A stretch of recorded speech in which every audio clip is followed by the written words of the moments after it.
Hey there, this is Jennifer Simonetti-Bryan, Master of Wine here at the Weekly Tasting, and this week we've got Sauvignon Blanc, the classic, the noble Sauvignon Blanc. Yes, it is a noble grape variety from France, right up there with Chardonnay, and in the last 20 years we've seen a huge surge in the popularity of Sauvignon Blanc. Most people don't know that it comes from the Loire Valley. They think it comes from Bordeaux because Bordeaux makes some incredible white wines that include Sauvignon Blanc, and very expensive versions, by the way. But from the mid-1500s, there is documentation that supports that it comes from the Loire Valley.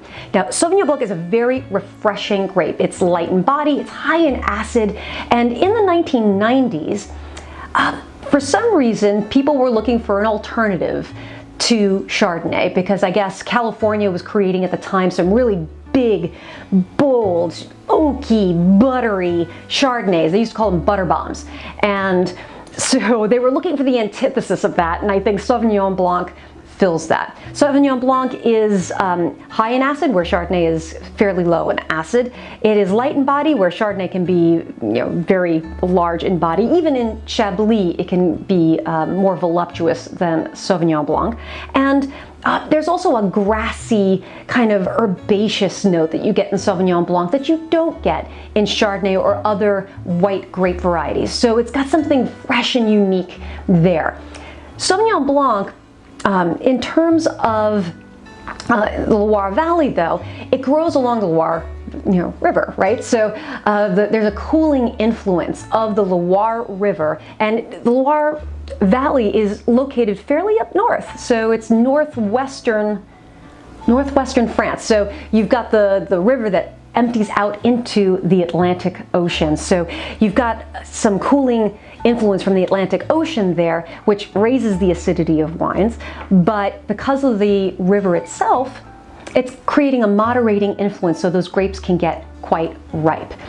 Now, the Loire Valley itself is known as the garden region of France. And why is that? Well, a lot of Parisians and a lot of people from France, they go to the Loire Valley for family vacations because there's a lot of cycling and a lot of kayaking and a lot of nature strolls and things of that sort. So it's a lot of fun for the family. And it's also known for castles. This is where we get probably our fairy tale version of how we see France and how we see medieval castles and things like that. So yeah, they're all over the Loire. And when I went to France with my husband, we went to Burgundy. We didn't go to the Loire. And my husband was expecting to see castles everywhere. And unfortunately in Burgundy, they don't have castles. They have domains, so it's kind of like farmland in Burgundy. So he was very disappointed. So next time we should go to the Loire Valley. But all right, so now I'm going to take you through these wines and tell you the differences in each. The first wine actually says Sauvignon Blanc on the label, and you don't see it on the second one. Sauvignon Blanc is the name of the grape. It's not the name of the region. The region that this wine is made from is Val de Loire, or actually it's Vin de France. Oh my goodness, it's Vin de France, not even the Val Loire. So this means that the grapes can come from anywhere in France to get into the label. Chances are, though, the Franck and Sylvain Godon got primarily from the Loire Valley, but in theory they could come from all over France. But this wine has you can tell that it has some warmer regions in it. It's got some pear notes, it's got some really ripe citrusy notes, and it's got a little bit of a melon character to it, as opposed to what you see in different parts of the Loire in specific villages, like you see here for Sancerre. One of the reasons we love wine is that we love the families behind the wine. We love the history, love the stories behind wine, and that's no different here. So we have a family, the Godon family, that's been making wine for generations, and Franck and Sylvain are brothers, and they're the first to export wine out of France. So we are the beneficiaries of that, because we're in the United States.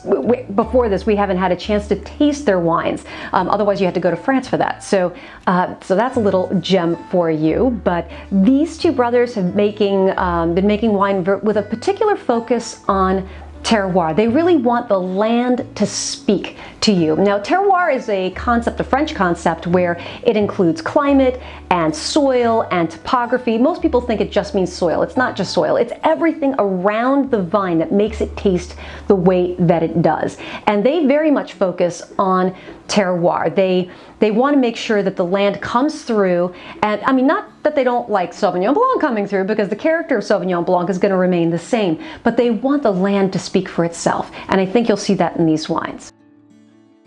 The second wine is from Sancerre. Sancerre is the name of the region, Sauvignon Blanc is the name of the grapes. So Sancerre, we get to talk a little bit more because it comes from someplace specific within the Loire Valley. And even though the Loire, it's normally associated with the Atlantic Ocean because it empties into the Atlantic Ocean, it actually travels really, really far into the center of France, which used to confuse me when I was studying wine, because it's, you know, the region is like the central vineyards, but it's not the central Loire. What they mean is like it's in the center of France. So that's where Sancerre is located. You may also know the region of Puy-Fumé, and people know that because of Fumé Blanc, and Robert Mondavi named his wine Fumé Blanc because he wanted to get that smokiness of that flint that you get in Puy-Fumé and in Sancerre and bring it to California. But so this is the home. That Sancerre and Puy-Fumé, central vineyards of the Loire, is where Sauvignon Blanc comes from. And so its origins, this is where you're going to see its most classic expression. Here, it does have some citrus character, but it also has quince. And I don't mean like the jelly paste that we see here, the dry jelly paste. I mean the fresh quince. It's kind of it's like a cross between, if I had to give you a taste, it's like a cross between an apple and a pear. I know we have prapples now, but before prapples there's quince. And so it's got an element of quince in it, so it's softer than, let's say, a green apple, and you've got some very distinct floral character, but there's a minerality that's quite strong. It smells like wet stone here, and that's the limestone. Most people, when they taste Sancerre, they can actually say, oh wow, I get some real strong mineral character. And that's not by accident, because you don't see it in other places where Sauvignon Blanc is grown. So we have, this is light in body, this is very high in acid. It's lighter and more delicate, I think, in a way than the first wine. It's less fruity, but it has more minerality, more floral character, so it has more layers of flavors, which we call complexity. And the flavor lasts for a longer period of time, so we call that length. So those are some quality parameters that we use to determine the quality level of a wine. So this wine definitely has a higher level of quality than the first one, and it comes from a smaller region, the small region of Sancerre. And in terms of comparison to, let's say, California in their unoaked varieties, and this is also no oak, just like the first one, so no oak barrels there. You have, in California, you've got some very ripe honeydew melon like we saw in the first wine, but no quince, no other layers of flavors like we see here with the minerality and the layers of flowers and things of that sort. And so that's different than California. Also, you see New Zealand has a lot of passion fruit and tropical aromas. So that makes it Sauvignon Blanc different there than what you get here. Also in Bordeaux, you don't, a lot of times you'll see Sauvignon Blanc paired with another grape variety, Semillon, and you'll see it oaked there. But even in the 100% Sauvignon Blanc you see in Bordeaux, you don't see the level of quality and finesse in general that you see here in Sancerre. And there's a lot of limestone soil here in the Loire Valley and in Sancerre in particular. So much so, I mean, that's where all the castles come from. They come from the limestone quarries that they had. So castles were made out of limestone. So you have a lot of limestone in this region, and it does impart some higher level of finesse. It's higher acidity, it's more delicate. Finesse is fineness. And I think that's what makes these wines so special. So hopefully you'll taste that in the wine and you'll do a compare and contrast. Even though it's of a higher quality than the first one, both have their places. One is maybe during the week and maybe another one is for the weekend, who knows. But hopefully you enjoyed this as much as I do. And until next time, cheers.